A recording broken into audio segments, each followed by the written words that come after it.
and then there's qualified immunity. So half the time when they're really saying I'd rather be judged by 12 than carried by 6, well, you know you're not going to get judged by 12 because the majority of the time it's qualified immunity that you're going to get out on that.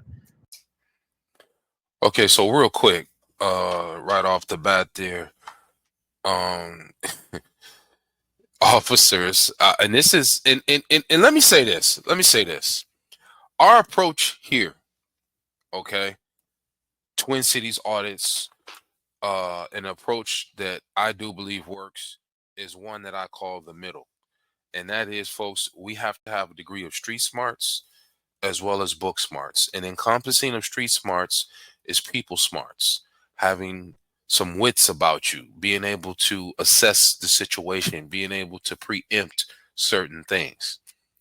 And we got to have an understanding of the mindset of these officers that we're dealing with. And you got to go into it as the one who can move and dictate terms more so than the actual officer.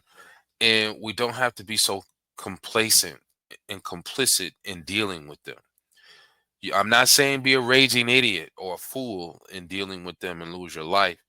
We do have to have some street smarts as well as some book smarts. So that is our approach here, right?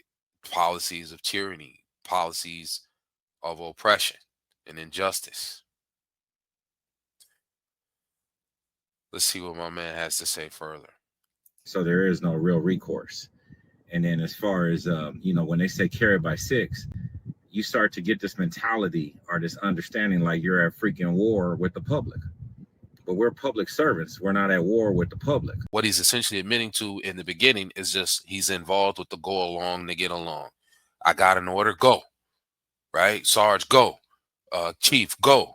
No questions, no concern about law enforcement or anything.